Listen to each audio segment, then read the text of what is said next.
नमस्कार. डॉक्टर सौ गौरी सुहास नामजोशी लिखित नाम महिमा हे पुस्तक आपण वाचत आहोत. आज आपण 4थ्या प्रकरणाला सुरुवात करतो आहोत. नामभक्तीची फलश्रुती. नामस्मरणाने मनुष्य देहाचं सार्थक होतं ही नामाची महत्त्वाची फलश्रुती आहे. संत नामदेव म्हणतात, कोटी कीते भये स्वये भृंगी ध्याता तैसा तू अनंता करी आता. भजने पाठविले श्री हरिरूपासी नेतो वैकुंठासी नारायण. नाम नारायण अंती उद्धारक नामा म्हणे देख भाक माझी. माणसाचा उद्धार होणं हे सर्वात महत्त्वाचं फळ मिळण्यासाठी अखंड नामस्मरण महत्त्वाचं आहे. म्हणून जनाबाई म्हणतात, म्हणे जनी नाम घेणे नाममंत्रे शंकर होणे. शंकर जसं अखंड नामस्मरण करतात तसं नामस्मरण करावं. म्हणजे रोमारोमात नाम मुरायला हवं. म्हणजे ध्यानी मनी नाम बसेल आणि नराचा नारायण व्हायला वेळ लागणार नाही. नामभक्ती करताना मनुष्याच्या अंगी सद्गुण हवे, दुर्गुण नकोत. मन एकाग्र हवं, शुद्ध हवं. पण प्रत्यक्ष वस्तुस्थिती पाहता माणूस हा सत्व रजतम या त्रिगुणांमधील गुणांच्या कमी जास्त प्रमाणामुळे पूर्ण सद्गुणी किंवा पूर्ण दुर्गुणी नसतो. तर प्रत्येकात काही सद्गुण कमी जास्त प्रमाणात तसंच काही दुर्गुणांच्या बाबतीत असतं. भक्तीसाठी पूर्वतयारी म्हणून सर्व सद्गुण अंगी बाणणं आणि नंतर भक्ती सुरू करणं असं जर ठरवलं तर त्यात बराच कालावधी जाईल, किंबहुना ते जमणारही नाही. पण भक्तीसाठी सद्गुणांची आवश्यकता असते ही जाणीव संतांनी दिली आहे. म्हणून ज्या स्थितीत असेल त्या स्थितीत त्याला केव्हाही नामभक्ती सुरू करता येते. माणूस भक्ती मार्गाला लागल्यावर भक्तीमुळे नामस्मरणाने चांगले परिणाम होऊ लागतात. जीवनाकडे पाहण्याचं, भक्ती करण्याचे काही वेगळे दृष्टिकोन मिळतात. त्यामुळे भक्त सन्मार्गाला लागतो. आत्मपरीक्षण करून स्वतःतले दोष काढून टाकू लागतो आणि गुण जाणीवपूर्वक वाढवू लागतो. भक्तीचा परिणाम म्हणून काही गुण विकसित होऊ लागतात. भक्तीसाठी जे जे करायला हवं ते भक्तीमुळेच घडू लागतं. हा भक्तीचा परिणाम इतर सर्व मार्गांशिवाय विशेष आहे. भक्ती हा प्रोफेसर रानडे यांच्या मते सर्व सद्गुणांचा मुकुटमणी आहे. इतकंच नव्हे तर त्यांचं उगमस्थान आहे. परमार्थाला सद्गुण आवश्यक खरे, पण ते अंगी बांधतील कसे या प्रश्नाला त्यांचं उत्तर असं की भक्ती केल्यामुळे बांधतील. किंबहुना आध्यात्मिक पातळीवरून असंही म्हणता येईल की सद्गुणाला स्वतंत्र असं स्थान नसून उत्कट भक्तीचाच तो आविष्कार होय. एकनाथांनी म्हटल्याप्रमाणे भोजनात जशी ग्रासोग्राशी पुष्टी आणि तुष्टी ही एकदमच मिळतात, तशी या साधनमार्गात भक्ती आणि भगवत प्राप्ती ही दोन्ही साधक एकदमच अनुभवतो. प्रोफेसर रानडे त्यांच्या तत्त्वज्ञानात नीती ही ईशप्राप्तीचं साधन आणि परिणाम अशा दुहेरी स्वरूपाची आहे असं म्हणणं विरोधाभासात्मक वाटेल, परंतु वस्तुस्थितीच तशी आहे. कारण त्यांच्या साक्षात्कार मार्गाचा प्रारंभ सद्गुणापासूनच असला तरी या सद्गुणांना पूर्णत्व साक्षात्कार झाल्या वाचून येत नाही. विवेकाने, विचाराने सद्गुण काही प्रमाणात वाढवता येतात आणि साधन मार्गाचं हे एक आवश्यक अंगही आहे. परंतु नैतिक जीवनाची पूर्णता आत्मानुभवानेच होणार असा त्यांचा ठाम सिद्धांत आहे. एका प्रसंगी ते म्हणाले की पारमार्थिक शक्ती उत्पन्न झाल्यावर जसे नाद प्रकाशादी अनुभव येतात त्याप्रमाणे द्वेष मत्सरादी विकारही आपोआप नष्ट होतात. किंबहुना तोही एक प्रकारचा अनुभवच आहे. अर्थातच नीती परमार्थाला आवश्यक असल्यामुळे ती आचरणात आणण्याचा प्रयत्न साधकांनी केलाच पाहिजे. तात्पर्य, नीती आणि अनुभूती या परस्परावलंबी असून नीती वाचून अनुभूती नाही आणि अनुभूती वाचून नैतिक पूर्णता नाही, हे प्रोफेसर रानडे यांच्या विचारसरणीचं सार आहे. या दृष्टीने तत्त्वज्ञान, नीती आणि साक्षात्कार यांच्यातील परस्पर संबंधांचं त्यांनी केलेलं विवेचन उल्लेखनीय आहे. प्रोफेसर गुरुदेव रानडे यांनी म्हटल्याप्रमाणे नामभक्तीचे भक्तावर निश्चितच चांगले परिणाम होतात की जे भक्तीसाठी आवश्यक असतात. संत स्वतः सद्गुणी असले तरी त्यांनाही आत्मपरीक्षणाने स्वतःचे दोष आढळत भक्तीच्या अनुभवाने त्यांच्यावरही चांगला परिणाम झाला. संतांनी स्वतः अनुभवलेले आणि इतर लोकांवर भक्तीमुळे झालेले परिणाम अभंगवाणीतून सांगितले आहेत. हे परिणाम भक्ताला भक्तीच्या फलप्राप्तीच्या दिशेने न्यायला अनुकूल ठरतात. संतांच्या अभंगातून व्यक्त होणारे परिणाम पुढीलप्रमाणे. वासना खोटी आहे हे समजतं. भेदभावाच्या वासनेचं निरसन होतं. वासना नष्ट झाल्यावर संसाराचं सुखदुःख राहत नाही. संसाराचा कंद समूळ सुटतो. संसार बंधांचं छेदन होतं. कामक्रोध या उपाधींचा निराश होतो. नामस्मरणाने निष्काम वृत्ती, कर्मबंध, मायाजाळ राहत नाही. मोहपाश सुटतात. षड्रिपू षड्उर्मी जिंकता येतात. त्रिगुण त्रिपुटीचा व्यवहार तुटतो. नित्यानित्य विवेकाने भवसागरातून जाणीवपूर्वक सुटका होते. नामाच्या अनुसंधानाने नामस्मरणाचे परिणाम टिकतात. नामस्मरणाने दुर्गुणाचे परिहरण होतं. समाधान तृप्ती वाटते. हरिदास निर्भय होतो. मन निश्चिंत होतं. विरक्ती निर्माण होते. मुक्तत्व साधता येते. वृत्तीची निवृत्ती होते. चित्तशुद्धी, स्थूल सूक्ष्म देहाची शुद्धी, शांती, दया, क्षमा हे सत्वगुण निर्माण होतात. नामस्मरणाचे शारीरिक परिणाम असे आहेत. नामस्मरणाने क्षीण जातो. नामस्मरणाने शीतलता येते. कायिक तप घडून देह पावन होतो. देहाची सार्थकता, सर्व सुखाची प्राप्ती. सर्व सुखप्राप्ती ही नरदेहाची सार्थकता करणं सामान्य माणसाच्या दृष्टीने फार कठीण आहे. पण तरीही संतांनी स्वतःला आलेले सर्व सुखाचे अनुभव सांगितले आहेत. तसंच भक्तिमार्गाची प्रगती होण्यासाठी पारमार्थिक फळाच्या दिशेने वाटचाल सुरू होण्याच्या दृष्टीने काही दृष्टिकोन दिले आहेत. ते दृष्टिकोन असे. नामपाठाने चिंता जाऊन सायुज्य मुक्ती मिळते. कार्यकारण साधलं जातं. जन वन जनार्दन ही भावना. मन न मारता भगवत दर्शन, दैनंदिन कामात एक काम नामस्मरण आणि त्यायोगे दुःखरूप संसार सुखरूप. नित्य आनंद. भक्ताला देवाचा सहवास. सर्व ब्रह्म हरी या श्रद्धेने भक्त ब्रह्म होईल. भक्त विष्णूचा जीवलग दास होईल. कर्म, उपासना, ज्ञान इत्यादी मार्ग नामभक्तीला येऊन मिळतात आणि नामभक्तीने सहजतेने हरिकृपा होते. अष्टसात्विक भावाने नामस्मरण झाल्यास शुद्ध भक्ती होते. नामाचा जिभेवर होणारा परिणाम. कोणतीही गोष्ट वारंवार केली तर त्या गोष्टीची सवय माणसाला लागते. सवय लागल्यामुळे त्या कृतीत सहजता येते. सहजता आल्यामुळे ती कृती सुलभ वाटून अंगवळणी पडते आणि त्या कृतीचे संस्कार नकळतपणे पक्के ठसतात. तसं अखंड नामस्मरणाने भक्ताच्या जिभेवर नाम बसतं. त्यासाठी भक्ताला मुद्दाम कोणते कष्ट घ्यावे लागत नाहीत आणि तो करण्याचं लक्षात ठेवावं लागत नाही. मनुष्य कोणत्याही स्थितीत अतिशय सहजतेने नाम घेत राहतो. अखंड नामस्मरणात कोणत्याही संकटाचा व्यत्यय येत नाही. जिभेवर नाम बसतं. एकनाथ महाराज सांगतात, मुखी उच्चारिता नाम, जिभे माझी बसे राम. ज्या वाल्याला राम शब्द म्हणता येत नव्हता त्याला देखील सवयीने राम शब्द म्हणता येऊ लागला.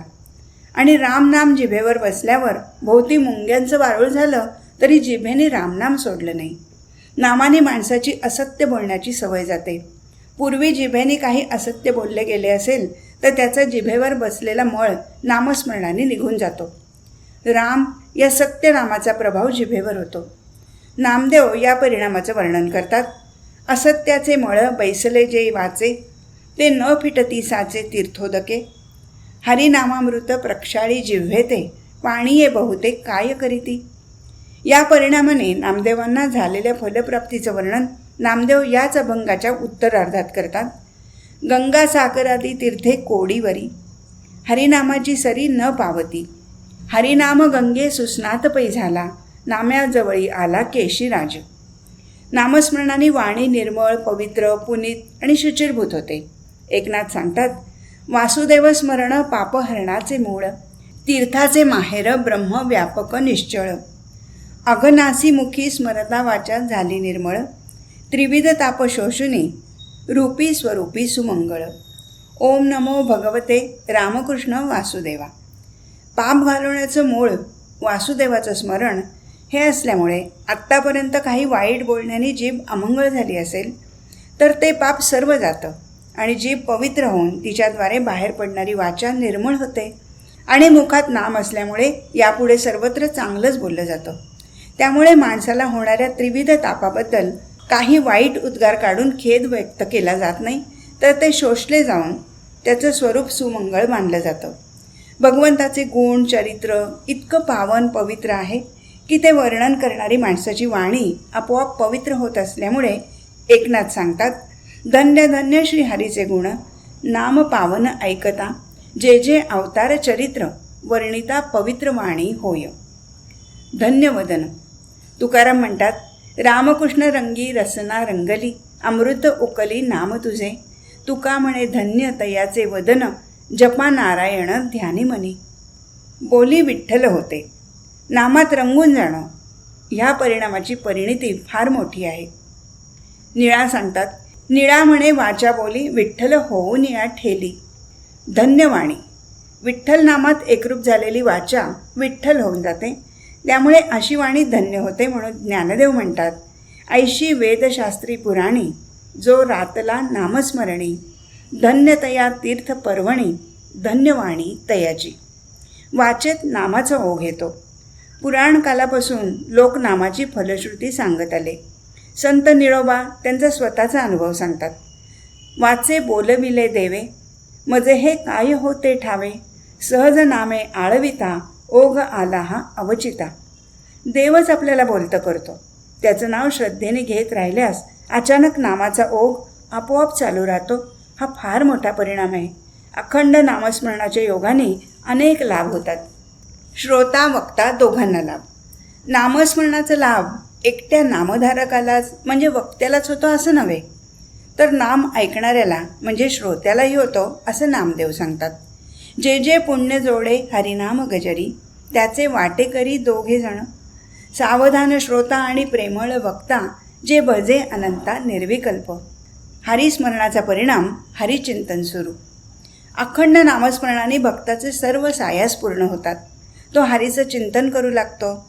म्हणून संत एकनाथ म्हणतात, देही न धरी जो आशा, चित्त पंढरी निवासा, स्मरणाचा ठसा रात्रंदिवस जयाते, तोची होय हरीचा दास, तेणे पुरती सर्व सायास, नाही आशापाश, चिंतना वाचुनी सर्वथा, ध्यानी मनी नारायण, सदा सर्वदा हे चिंतन, एका जनार्दनी मन, जडलेसे हरिपाशी. हरिस्मरणाने हरीचा दास झाल्यावर त्याला काही कमी नाही. त्याच्या सर्व मनोकामना पूर्ण होणार, कारण त्याला हरिचिंतनाशिवाय कशाची आशाच उरत नाही. अखंड नामस्मरणाने ध्यानी मनी नारायणाचं चिंतन सुरू होतं. नामस्मरणाने नामरसाची रुची निर्माण होते. तुकारामांना नामरस इतका आवडतो की त्यांनी तो कितीही सेवन केला तरी समाधान वाटत नाही. अधिकाधिक नाम घ्यावंसं वाटतं, म्हणून ते नामासाठी देवाची करुणा भागतात. शुद्ध रसे ओलावली, रसना झाली न धाये, कळो नये झाली धणी, नारायणी पूर्णता, आवडे ते तेजी आसी, ब्रह्मरसी निरसे, तुका म्हणे बहुता परी, करुणा करी सेवन. नामस्मरणाने मुख धन्य आणि रसनेचं समाधान होतं. जेव्हा ईश्वर कृपेने नारायणाचा अखंड नामघोष चालू राहतो, तेव्हा तुकारामाचं मुख धन्य होतं आणि रसना देखील समाधान पावते. तुकाराम मोठ्या धन्यतेने सांगतात, धन्य झाले मुख निवाली रसना, नाम नारायण घोष करी. अशा प्रकारे नामस्मरणाने भक्ताच्या मुखात देवाचं नाव सदैव राहू लागतं आणि मनात चित्तात नामाचं चिंतन घडतं आणि नाम हे भक्ताचा आणि देवाचा दुवा ठरतं.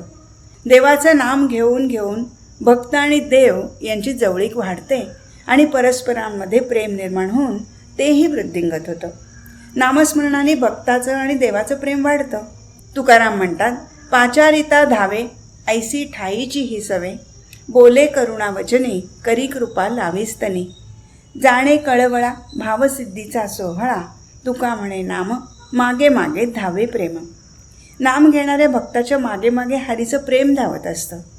हरी नामधारक भक्तावर प्रेम करतो. भक्तांनी देवाचं नाम घ्यावं आणि देवानी भक्ताला प्रेम द्यावं असा जणू नियमच ठरून गेला आहे. म्हणून तुकाराम देवाला म्हणतात, आम्ही घ्यावे तुझे नाम, तुम्ही आम्हा द्यावे प्रेम. जिथे हरिनाम घेतलं जातं तिथे हरिविषयक प्रेमाचं वास्तव्य असतं असं तुकाराम सांगतात. प्रेम तेथे वास करी, मुखे उच्चारिता हरी, प्रेम यावे तया गावा, चोजवी तया वैष्णवा. नामस्मरणाने देवाला आणि भक्ताला समाधान मिळतं. नामस्मरणाने भक्ताची वाचा तृप्त होते, मन आणि चित्त दोन्हीही समाधान पावतं. त्याप्रमाणे देवालाही संतोष होत असतो असं तुकाराम सांगतात. आम्हा आवडे नाम घेता तोची पिता संतोषे, उभयता एकचित्त तरी प्रीत वाढली. अशा प्रकारे नामस्मरणाने भक्त आणि देव यांच्यातलं प्रेम वाढून दोघांनाही समाधान वाटतं. भक्ताला देव कधी माता वाटते तर कधी पिता वाटतो. अशी वात्सल्य भक्ती वाढत राहते. नामस्मरणाने नामावर दृढता. नामस्मरणाने नावावरचं आणि देवावरचं प्रेम वाढतं. त्यामुळे पर्यायाने नामावर दृढता निर्माण होते. त्यातून नामस्मरणाचा निश्चय दृढ होऊन नामस्मरण वाढतं. म्हणून एकनाथ सांगतात, सुख बहु असे आम्हा तुझा गाता नाम महिमा, तेणे अंगी होतसे प्रेमा, नामी दृढता सदोदित. नामस्मरणाने मनाला परब्रह्म तत्वाचा बोध होतो. नामाचं दृढीकरण झालं की नामतत्वाद्वारे परब्रह्म तत्वाचं आकलन हळूहळू होऊ लागतं. म्हणून संत निवृत्ती म्हणतात, अचेत आत्मा चेतावला साचा, प्रबोध मनाचा रामनामी. अज्ञानामुळे माणूस आत्म्याला ओळखत नाही, त्यामुळे तो जड वाटू लागतो. पण रामनामाने तो चेतवला जाऊन स्वचैतन्याची ओळख पटते आणि माणसाला रामनामाने आत्म्याचा बोध होतो. नामस्मरणाने झालेल्या बोधाने संदेह राहत नाही. भक्ताला नीट बोध झाल्यामुळे त्याच्या मनात कोणताही संदेह राहत नाही आणि त्यामुळे नामभक्ती करताना व्यत्यय येत नाही. ज्ञानदेव म्हणतात, आरंभी आवडी आदरे आले नाम, तेणे सकळ सिद्धी जगी झाले पूर्ण काम.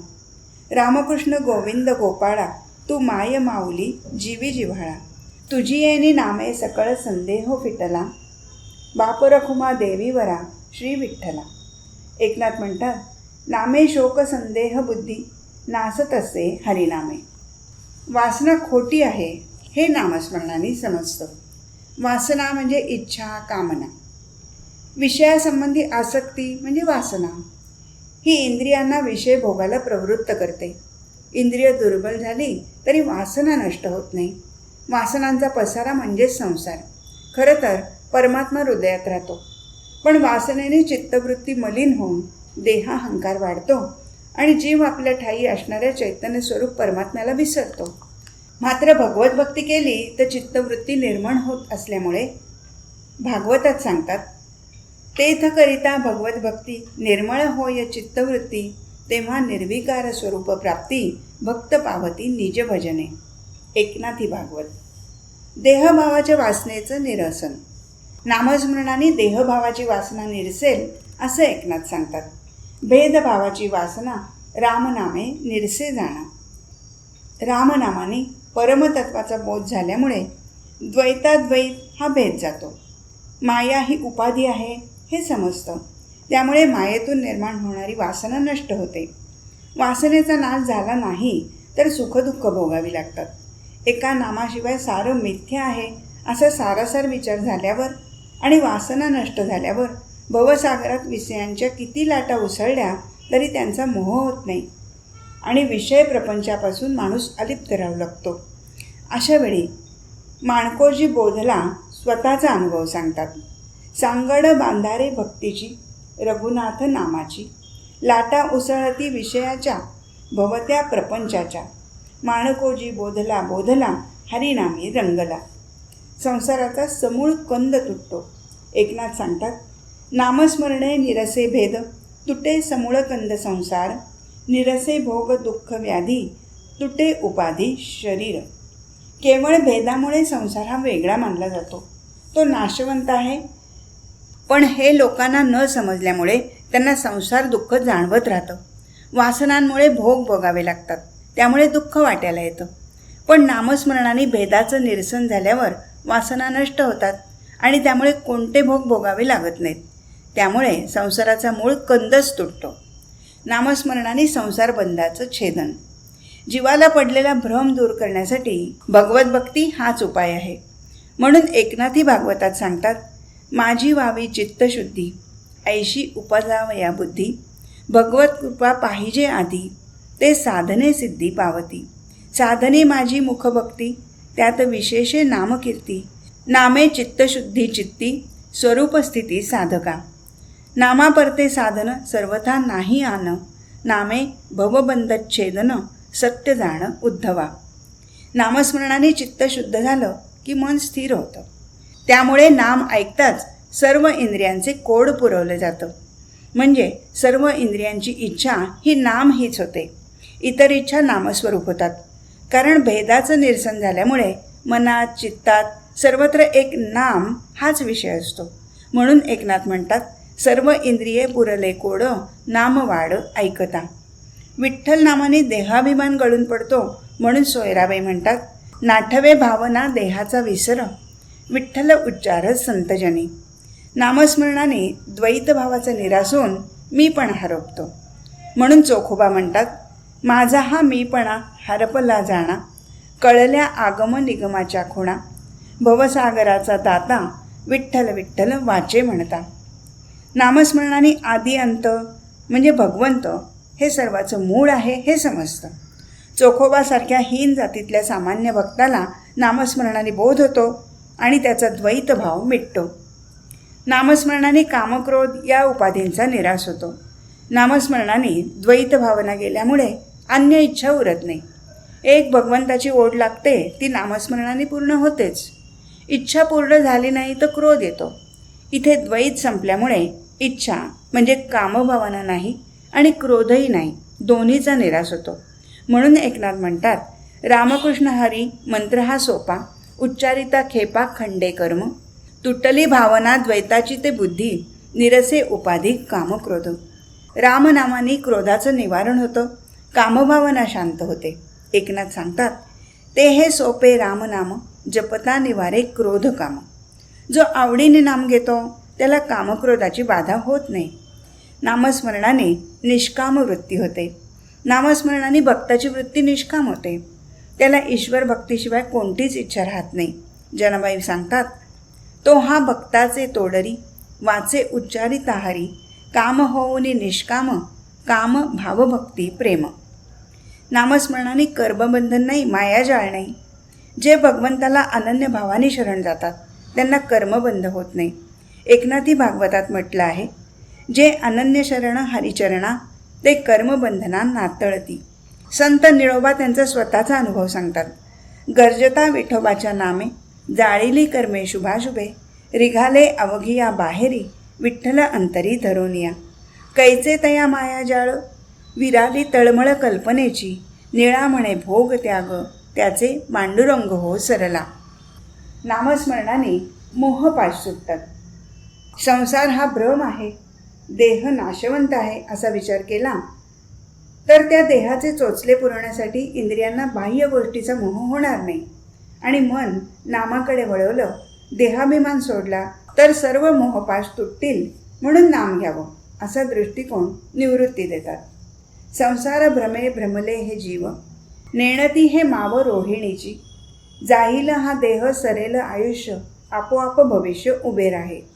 सर्वत्र श्रीराम ऐसा करावाचे, सुटतील मोहाचे मोहपाश. नामदेव आपला अनुभव सांगतात. मोहभुजंगे डंखिले, विषय लहरी झाकोळिले, धाव धाव चक्रपाणी, आणिकान करवे धावणी. नामा म्हणे निर्विष झालो, केशव नामे उपचारिलो. नामस्मरणाने षड्रिपू जिंकता येतात, षड उर्मी जिंकता येतात. षड्रिपूंना जिंकण्यासाठी संत तुकारामांनी ठेवलेला दृष्टिकोन त्यांनी देवाशी साधलेल्या संवादातून व्यक्त होतो. जर वन आम्हा समानची झाले, कामक्रोध केले पावटणी, षट उर्मी शत्रू जिंकिले अनंता, नामाची या सत्ता बळे तुझ्या. मुख्य धर्म आम्हा सेवकांचा ऐसा, स्वामी करील शिरसा पाळावे. इथे तुकाराम नामस्मरणाचा प्रभाव किती जबरदस्त आहे ते सांगतात. अर्थात त्यांनी स्वतः ईश्वराचा सेवक ही भावना ठेवून भगवंताचं स्वामीपद मान्य केलं आहे. त्यामुळे भगवंताच्या नामाचं सामर्थ्यही ते मानतात आणि त्या भूमिकेतून नामस्मरण केल्यामुळे त्यांची निर्भयता वाढली आहे. त्यातून नामावरचा विश्वास अधिक प्रबळ ठरतो आणि म्हणूनच नामाच्या बळावर क्षुधा, तृषा, शोक, मोह, जरा, मरण या षड उर्मींना आणि काम, क्रोध, मद, मत्सर, दंभ, अहंकार या षड रिपूंना तुकाराम जिंकू शकले. त्यामुळे त्यांना लोकांमध्ये आणि वनामध्ये कोठंही असलं तरी सारखंच वाटतं. नामस्मरणाने त्रिगुण त्रिपुटीचा व्यवहार तुटतो. सत्व, रज, तम या 3 गुणांवर जीवित चालतं. या 3 गुणांमध्ये जो गुण अधिक वाढीस लागतो तशी माणसाची प्रवृत्ती होते. या 3 गुणांच्या परिणामाचं विश्लेषण समर्थांनी पुढील प्रमाणे केलं आहे. मुळी देह त्रिगुणांचा, सत्व रजतमांचा, सत्वगुणे भगवत भक्ती, रजोगुणे पुनरावृत्ती, तमोगुणे अधोगती, पावती प्राणी. पण ज्याला आत्मज्ञान झालं तो या त्रिगुणाच्या त्रिपुटीत अडकत नाही. हा त्रिगुणात्मक संसार सर्व माईक आहे, नाशवंत आहे असं ज्ञान भक्ताला झाल्यामुळे त्याचा त्रिगुण त्रिपुटीचा व्यवहार संपतो. म्हणून संत निवृत्ती म्हणतात, त्रिपुटी त्रिगुण सत्वरजसार, नामेची व्यवहार तुटे रया, निवृत्ती समता हरिप्रेम गुण, कृष्ण हेची ध्यान मना माझी. असा भक्त अभेद भावाने राहतो. अशा प्रकारे ज्ञानीभक्त त्रिगुणात न गुंता निर्गुणात रमतो. नामस्मरणाने नित्यानित्य विवेक. नामस्मरणाच्या माधुर्याने रजतम हे गुण दुरावतात आणि रामकृष्ण ही एकच खूण राहते असं सांगून निवृत्तीनाथ पुढील अभंगचरणात पुंडलिकाने केलेल्या नित्यानित्य विवेकाविषयी वर्णन करतात. रजतमे दुरी नामाची माधुरी, निशाणी एकसरी रामकृष्ण, भवाब्धी तारक नावाडा विवेक, पुंडलिक देख सेवितसे, विश्व हे तारिले नामची पिकले, केशवी रंगले मन हेतू. नामस्मरणाने नित्यानित्य विवेक जागृत होतो. त्यामुळे सर्वत्र व्यापून राहिलेला हरी जाणवतो आणि आत्मवस्तू अखंड आहे हे ज्ञान मनात बिंबून राहतं. आत्मवस्तूशिवाय इतर सर्व गोष्टी म्हणजे मनाने कल्पनेने निर्माण केलेल्या कल्पिलेल्या आहेत हे समजतं. त्यामुळे भवबंधन वाटण्याचं कारण उरत नाही. मायावी भवसागरातून जाणीवपूर्वक सुटका. जे परिपूर्ण आहे, अखंड आहे त्याच्या ठाई मन लावून सतत नामस्मरण केल्यास सर्व मायापूर दूर ठेवता येतो, भवसागरातून सुटका करून घेता येते. म्हणून नामदेव म्हणतात, सदापायी परिपूर्ण जगाचे रूपडे, तेथेची माझी वडे मन करी, होईल उद्धार सुटेल संसार, सर्व मायापूर दुरी होय. कंटाळा कायेचा दुरावा मायेचा, हेची जप वाचा स्मरे नाम, नामा म्हणे करी सर्व हरी हरी, राम हे उत्तरी वाखाणी पा. आज इथेच थांबू. हरिओम तत्सत.